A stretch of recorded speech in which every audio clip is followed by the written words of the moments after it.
Hey, I missed you. I know you missed me too. 8.3 rotations is where we're at, so you're almost at the halfway point. So if you remember from before, rotations had to do with the Dolphins, my favorite football team. But what is a rotation? A rotation is when an object is turned by a certain number of degrees. So when you see rotation or you think about that word, always think about turning, all right? And just like with translations, we had some important facts, all right? So we're going to talk about some of those having to do with, like for example, number 1, which is rotations are isometries. All right. So and that means it preserves distance. Remember from the last lesson, lesson 2. Another thing about them is they preserve orientation. All right. When you rotate something, it still stays in the same order. The points stay in the same order when you count, like from left to right or right to left. All right. So rotations preserve orientation. Number 3 is they have congruent image and pre-image. So if you remember, the pre-image is this one right here. That's the first one.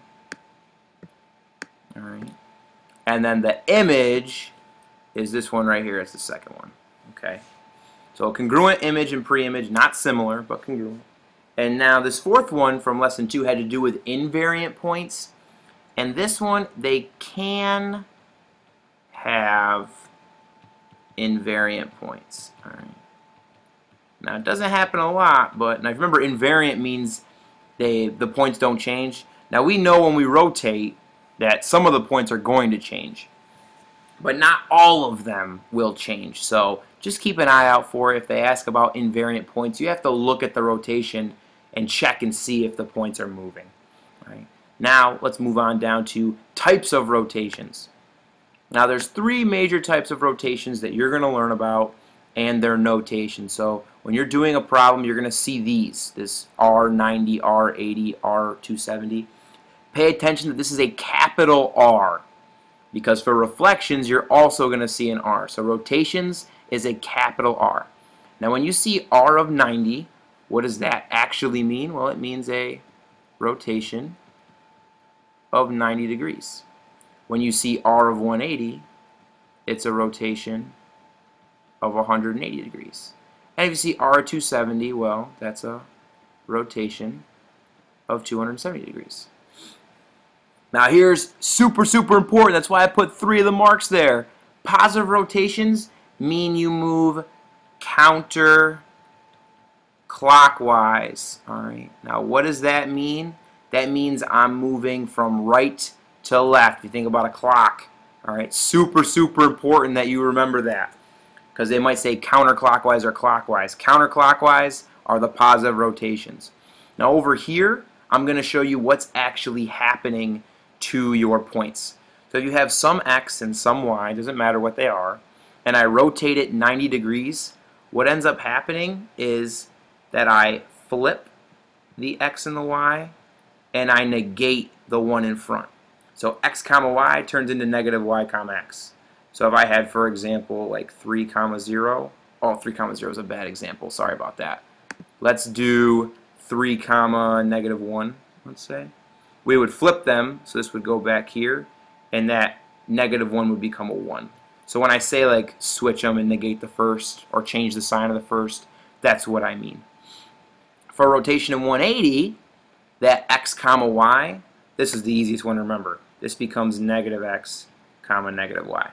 Now we do the same exact thing, right? Like we bring the X to the front, we move that one to the back, if you're looking at rotation in 90. Or you can just remember that rotation of 180 is negative X, negative Y.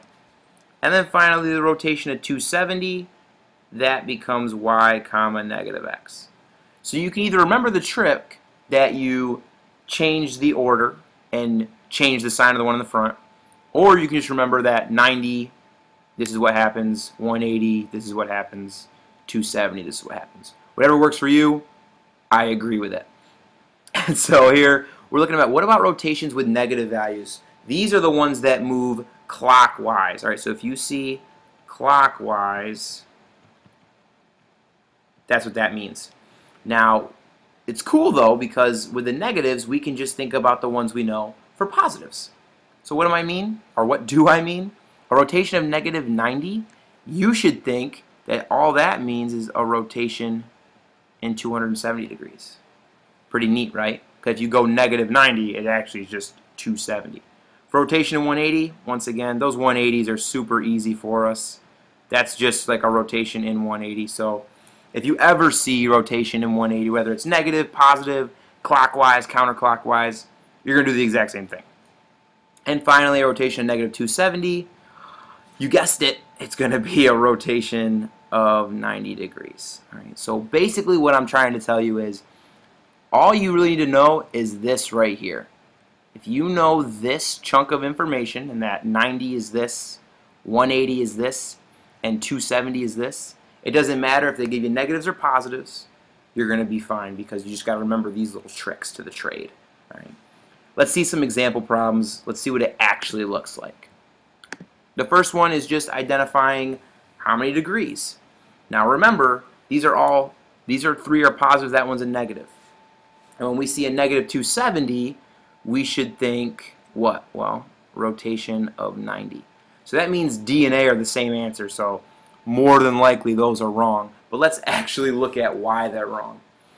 This dolphin, if we rotate counterclockwise, which means we go this way, right? So I have the power to do this, which is kind of cool. I'm going to clone this dolphin. Check that out. We got an extra one. And I rotate it this way. That would be 90 degrees, right?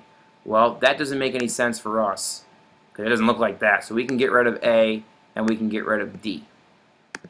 If we rotated another 90 degrees, this would be 180.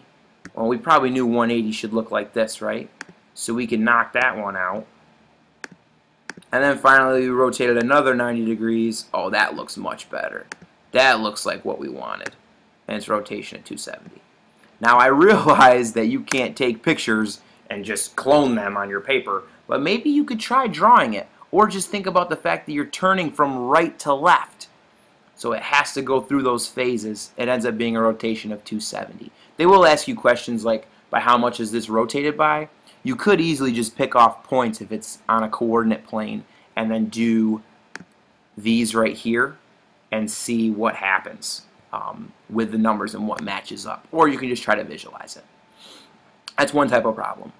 Number 2 says point L has coordinates 6, negative 4. Find the coordinates of its image under a rotation of 90 degrees. So this is just simply going back. What's a rotation of 90? It takes our x and our y and it changes it to negative y, x. So this will be super simple. So all we're going to do here is we're going to have our 6, negative 4, like this. And remember I did this before with the arrow and the rotation in 90 degrees. And we're going to take our y, which is right here.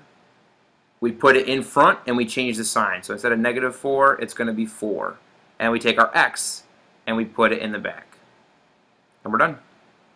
That's it. So our final answer is 4, negative 6. Simple. And if they asked you 180 or 270, you do the exact same thing.